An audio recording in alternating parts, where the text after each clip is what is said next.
Изолента Лайф. Доброе утро, дорогие товарищи. Здравствуйте, Изолента Лайф. А у нас традиционно по пятницам, каждую пятницу уже много-много лет, журналист Юлия Витязева. Здравствуйте. И каждую пятницу, как солнце закатится, когда Юля приходит. И солнце обратно раскатится. Да? Ты ветеран труда уже почетного. Так, смотрите, 5 минут ненависти, времени мало экономим, поэтому если нас слушают люди, которые пока еще находятся на оккупированной Украиной территории, вот на сегодня объявлено 9 гуманитарных коридоров. Людей из Северодонецка, Лисичанска, Попасной, Горного и Рубежного везут в Бахмут. Бахмут — это бывший Артемовск. Вот. Если вы откроете карту, я обращаюсь сейчас к тем, кто не совсем еще окончательно выучил географию Украины, то вы увидите, что Бахмут — это населенный пункт, который находится, как говорится, на переднем крае перед Славянском и Краматорском. То есть с учетом того, как туда интенсивно свозят людей, вот лично у меня уже не то, что есть подозрение, у меня есть уверенность, что там хотят сделать второй Мариуполь. То есть туда сейчас свозят гражданское население, а свозят туда в основном старых, малых да больных, как говорится, да, и женщин, и детей, и стариков, вот, и будут делать там вот второй Мариуполь, больше чем уверена, поэтому у меня есть большая просьба, как угодно, куда угодно, но только не туда, не в Бахмут, вот, а мне кажется, лучше всего, конечно, сейчас уже, наверное, нет, даже говорить не буду, потому что нужно было делать недели 4 назад, сейчас уже нет, сейчас это уже представляет огромную опасность, но в любом случае хуже, и оставайтесь лучше дома. Потому что там на самом деле в ближайшее время, я очень-очень-очень сильно надеюсь, что все будет хорошо. Все будет хорошо, а в Бахмуте очень многих из вас может ждать судьба вот тех несчастных людей, которые навсегда остались вот под завалами в Мариуполе, да, которые умерли там от голода, от жажды, от того, что им не была оказана вовремя медицинская помощь и так далее. Поэтому очень меня эта ситуация на сегодняшний день волнует. Тем более все мы уже прекрасно убедились, что для Украины в принципе прикрываться людьми — это вполне нормально, это вполне естественно. Обратите внимание, эвакуация из Киева не происходит, наоборот, они с радостью заявляют о том, что люди туда возвращаются. То есть они там пафосно рассказывают: а у нас тут кафешки открылись, хинкальные открылись, все открылось. И говорят: давайте возвращайтесь-ка обратно. Я вообще, конечно, не знаю, кем надо быть, чтобы вернуться обратно в Киев, потому что, понятное дело, сейчас ситуация меняется с каждой минутой, буквально с каждой минутой. Скажу больше, вот американцы сейчас прям процитирую, глава ЦРУ, Центральное разведывательное управление США, предупредило, что Россия в войне с Украиной может применить ядерное оружие малой мощности. Вот. Мы, естественно, очень обеспокоены, заявил директор ЦРУ. При этом он признал, что пока, по сути, нет практически доказательств того, что Россия готовится применить такой вид оружия. То есть мы не знаем, что под видом американской военной помощи, да, будет поставлено на Украину. Ну, не знаем мы, правильно? То есть нам же не говорят полностью, то есть весь этот озвученный Байденом список, на самом деле, да, это там такое вот старье, которое в свое время использовали там и в Афганистане, и в Ираке, и даже во Вьетнаме. Что они им туда запихнут, что они туда привезут, какая провокация может быть использована, ну, слушайте, уже, как говорится, мне кажется, даже Господу Богу уже неизвестно, потому что он окончательно отвернулся от Украины. Поэтому возвращаться в Киев сейчас — это, ну, на самом деле не самое правильное решение, особенно это неправильно, если вы еще тащите туда обратно детей. Вот, поэтому очень надеюсь, нас услышат, к нам прислушаются, да, и не будут совершать поступки, за которые потом действительно будет не то что мучительно больно, а очень-очень страшно. Вот, тем более сейчас вот приходят новости о том, ну, конечно же, их используют против России, туда, как вы знаете, в Бучу понаехали и журналисты, не только в Бучу. Вот, например, под Черниговом находится наша всеми горячо, в кавычках, любимая Клариса Уорд из CNN, это та, которая, напомню, по запаху газзарин может определить. Вот, понюхав вещь, она может сказать, зарин это или не зарин, или может еще какое-то другое отравляющее вещество, знаете, вот нюх, как у собаки. Вот, и они начинают рассказывать о том, что вот какие зверства якобы совершила российская армия вот на захваченных ею территориях. Вы знаете, перечень того, что вот как бы, да, пережили эти люди перед смертью, на самом деле, какие пытки с ними были, производились. Но даже если это половина правды, то это, конечно, ужасно. Но самое ужасное это то, что я все эти методы пыток, я с ними хорошо знакома. А знакома я с ними почему хорошо? Потому что я уже, вот, собственно говоря, в целях повышения, да, самообразования изучала протоколы и Волынской резни, и Львовского погрома. То есть вот эти вот методы, есть даже список из 135 методов пыток и казней, которые использовали вот члены ООН-УПА. И вот то, что я сейчас читаю, это вот где-то примерно, ну не один в один, конечно, то есть у них просто нету такой возможности этим заниматься, да, потому что временной отрезок достаточно ограниченный. Но вот все идет к тому, что, наверное, со временем, когда мы узнаем больше, да, и когда у нас будет возможность и приехать на место и ознакомиться, да, с документами, там, у кого-то была эксгумация, да, кого-то там действительно запротоколировали вот это все. То есть мы просто увидим доказательства наглядные того, что нацизм на Украине действительно есть, что его тогда не добили, да, к сожалению, да, по ряду определенных обстоятельств. И они сейчас делают вот все то же самое, что делали их деды. Потому что, во-первых, я себе не представляю вообще, как это физически могло... При этом все приписывается русскому солдату, да, вы же понимаете. Да, то есть там сейчас это все говорят русские. Но, во-первых, у русских даже в крови такого нет. Несмотря на то, что нас сейчас пытаются выставить варварами, азиатами. Да, вот вчера прекрасная женщина, позавчера на немецком телевидении выступала, она заместитель там какой-то очередной Еврокомиссии там, по вопросам. Там. Она сказала, да ладно, говорит, это же они же азиаты. Они варвары, да, вот прям, ну чего уж там, орда, на самом деле, да, которая может набежать, ограбить, изнасиловать, как говорится, да, убить и потом убежать обратно. То есть вот такой вот портрет рисуют, да, что они не европейцы, нет, ну что вы, вот украинцы, они европейцы, а русские, они азиаты и варвары. Ну так вот, с учетом того, что все-таки я Россию русских, да, знаю чуть лучше, чем эта женщина из Германии, вот, то я должна сказать, что... И при этом я еще хорошо знаю украинцев. То есть я могу со стопроцентной вероятностью сказать, что вот все те преступления, которые совершены, действительно совершены, то есть как бы нужно еще понимать, что да, там еще половина придумана и пририсована, они совершены действительно украинскими. Я не могу сказать, что они военные. Вот правда, после всего того, что я прочитала, сказать слово военный или военнослужащий я не могу. То есть это сброд. Это сброд, при этом я хочу сказать, что там еще территориальная оборона, которая состоит из отбросов, вот батальон «Торнадо», да, помните, такой был на Украине? Ну вот это примерно вот та же самая категория. Сейчас мы одного красавца покажем. Вот, это сейчас кину картиночку. Во-вторых, там есть вот эти вот батальоны, которые состоят из дудаевцев, мансуровцев, я думаю, не нужно рассказывать, да, кто это. Есть исламский батальон Крым, который состоит из вот этих вот крымских, ну, крымско-татарских, как говорится, наемников. То есть ни в коем случае я не хочу не обидеть ни чеченский народ, ни крымских татар, ни татар вообще, но мы же прекрасно знаем, что в каждой нации есть свои отбросы.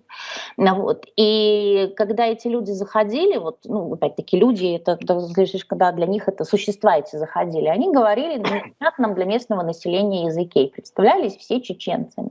А потом выяснялось, это даже запротоколировано в BBC в показаниях, и женщины эти рассказывают, говорят, что вот пришли, ну, красавец какой, посмотрите, да, вот. Ну да, зато он это самое рассказывает, что он там ни в кого не стрелял. Ну, похудел сильно, да, но весь в татухах там. Женщина рассказывает вот в этом вот селе рядом с Бучей, то есть там такой маленький населенный пункт. Женщина говорит, вот пришел, говорит, назвался чеченцем, мужа моего убил, меня изнасиловал, потом пошел в соседний дом. Они там, их несколько было, издевались над хозяйкой дома. Мучили ее несколько дней. А потом она говорит, а потом пришли русские солдаты и убили вот этого вот насильника. И, говорит, похоронили моего мужа и эту женщину. И показывают фотографию и видео, где на стекле написано, вот в доме этой убитой женщины, замучена неизвестными, похоронена русским солдатом. При этом, когда она называет даты, когда это все происходило, я тут же нашла сводку Генштаба украинского, и там было сказано, что именно в эти дни Они рапортовали о том, что этот населенный пункт русскими еще не взят, понимаете? Вот такие вот какие-то мелочи. Кстати, я эту историю еще начала копать благодаря болтливому Антону Геращенко, потому что вот эта вот женщина несчастная, она вдова была, и у нее осталась собака, Акитуину, кстати. И вот эту собаку не могут забрать, она лежит под порогом дома и ждет свою хозяйку. И он, естественно, эту историю выбрасывает, да, вот, ну, для воздействия на психику западной публики. А я сразу понимаю, что там что-то не так. Вот что-то в этой истории не так, понимаете? Вот, ну вот, я не знаю, женская интуиция или еще, или еще. И вот я начала копать, я же говорю, и вот нашла.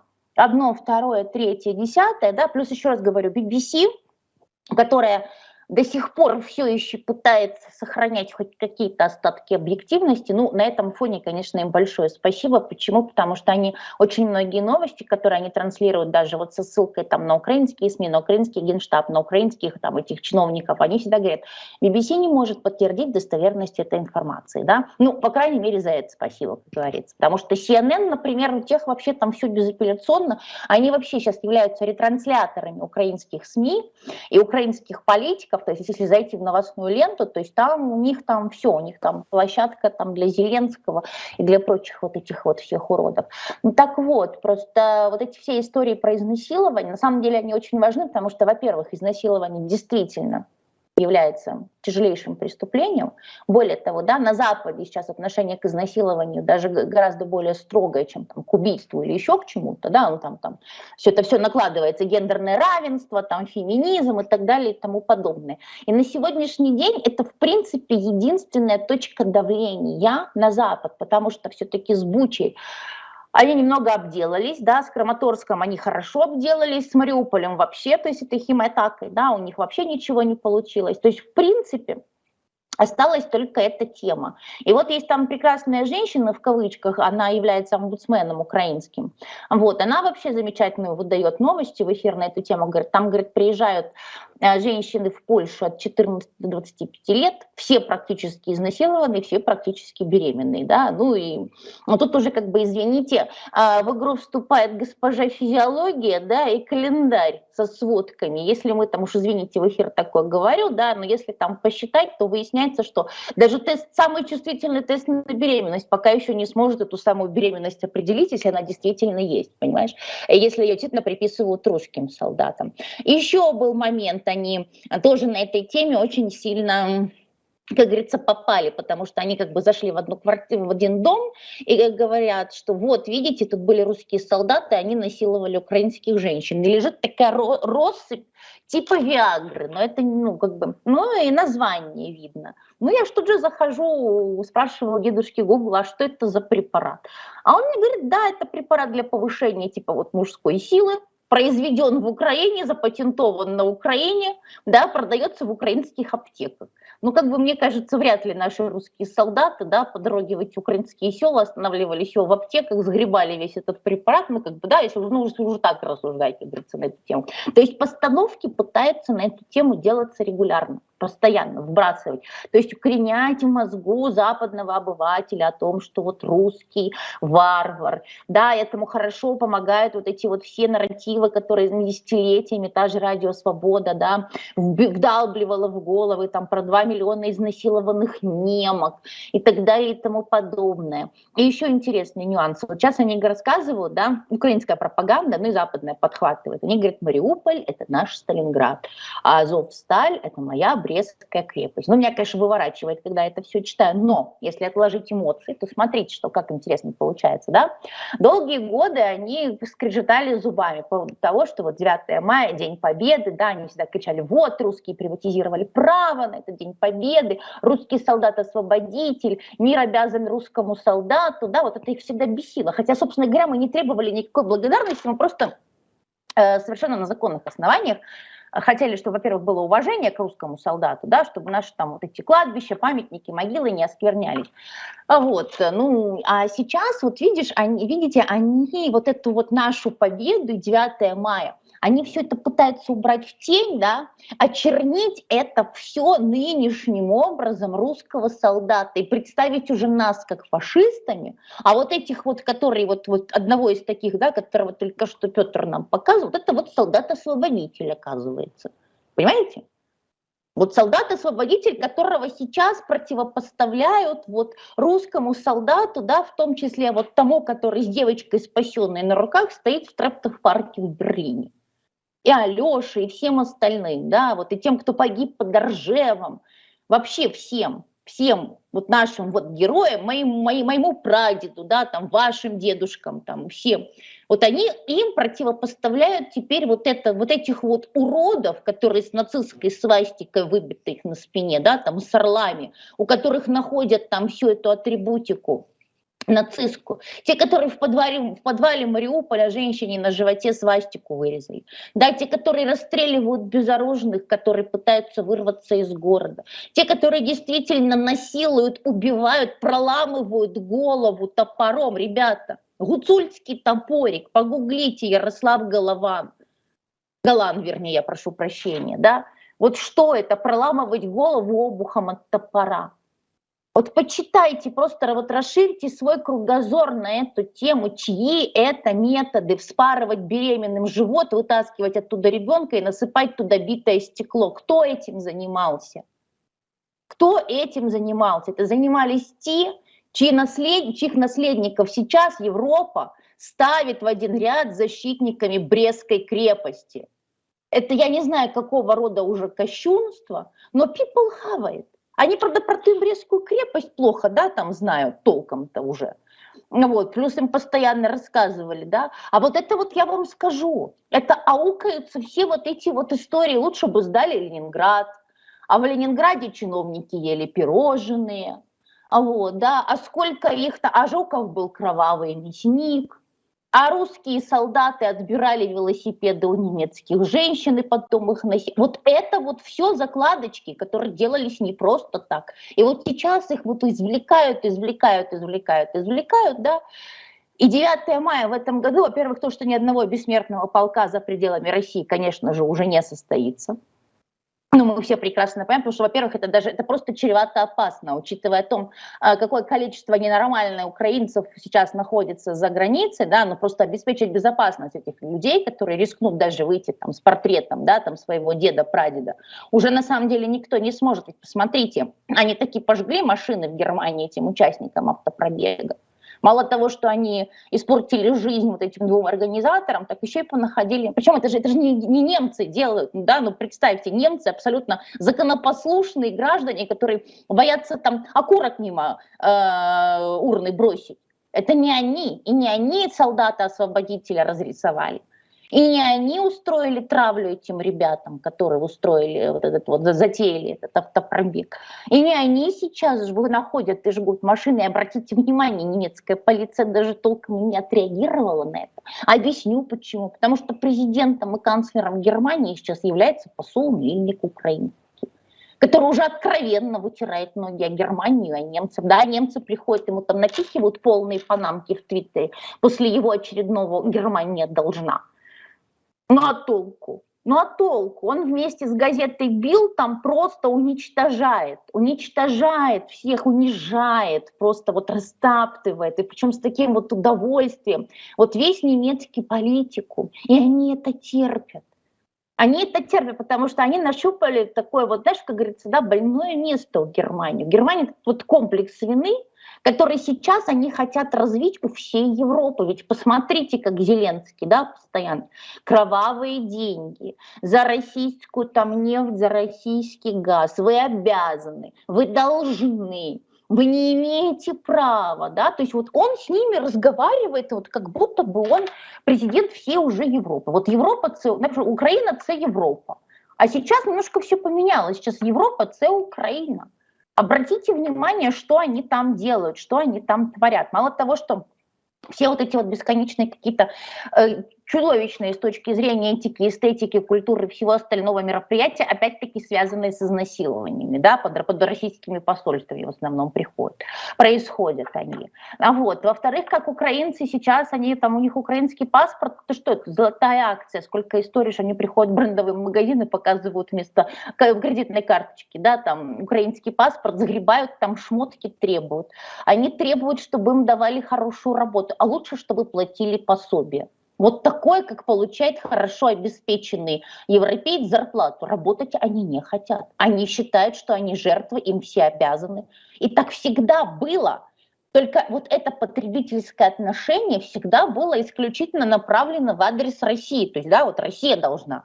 Россия должна была им газ по 50, Россия должна была им кредиты давать на таких условиях, что, ну, проще было уже просто так эти деньги им отдать.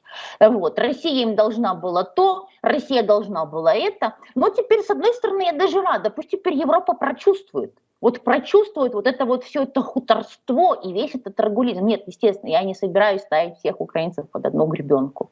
Но вот то, что едет сейчас туда, оно себя вот показывает вот в самом худшем вот этом вот проявлении. И да, у Европы есть прекрасный шанс, знаешь, вот раньше мы смеялись, да, там вечера на хуторе близ Диканьки, да, сейчас вот будут вечера на хуторе близ, не знаю, там Антверпена, близ Парижа, да, близ Берлина или еще где-то. То есть вот это вот рагуливание, оно, кстати, происходит очень быстро. Я помню, что в Одессе уже на Рождество 2015 года уже по Дерибасовской было разбросано сено, ходили вот эти вот ряженые, которые ходят на Западной Украине, вот это вот по хатам колядуют, со звездой там жида водят, вот, там какой-то уже сделали вместо обычной такой рождественской ярмарки европейской.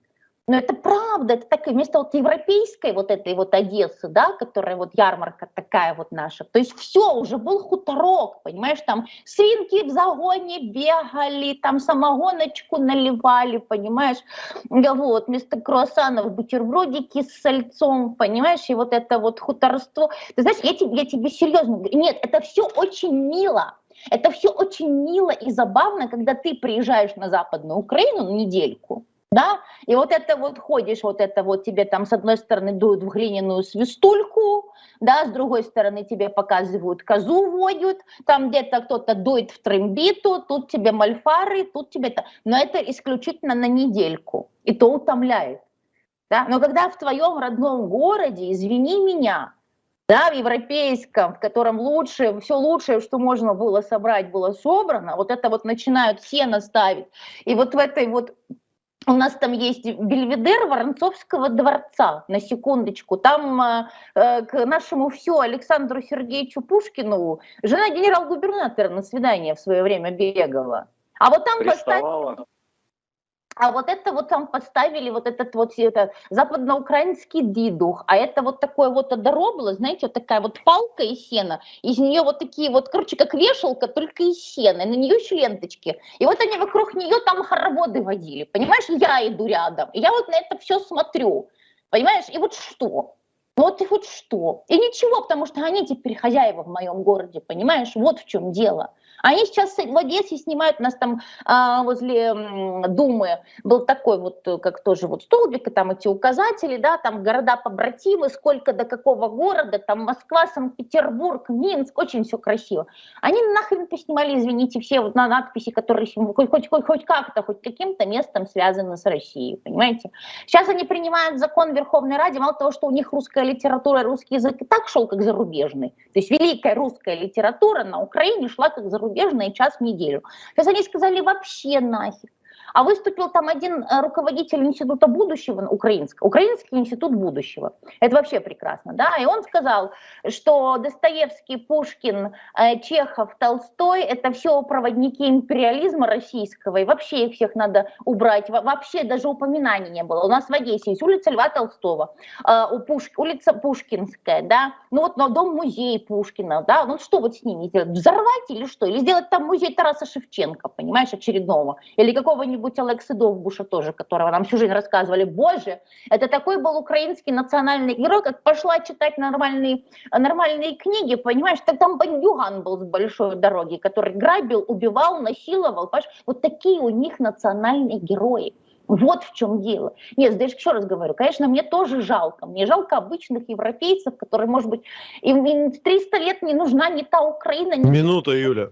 У них есть своя нормальная, спокойная, размеренная жизнь, да, а мы знаем, насколько европейцы, вот они, извините, немножко аутисты, да, у них все должно быть по графику, по плану, и не дай бог никакого отклонения, да, вот от этого вообще. не дай бог, вот что-то придет, да, и разрушит их вот этот вот маленький хрустальный мир. А вот к ним пришла Украина. Она не то, что разрушит, она с ноги просто уничтожит вот это вот все, заплюет, загадит, еще и скажет, вы нам остались тут должны, потому что вы нам не так дали, не так приняли. И вообще мы рассчитывали, что мы здесь теперь будем главными, а выясняется, что нет. Поэтому я, конечно, европейцев с этим всем поздравляю, ну а жителей Бахмута, вернее, тех людей, которых собираются вести в Бахмут, он же Артемовск, еще раз им напоминаю, ребят, не надо никуда ехать, берегите себя.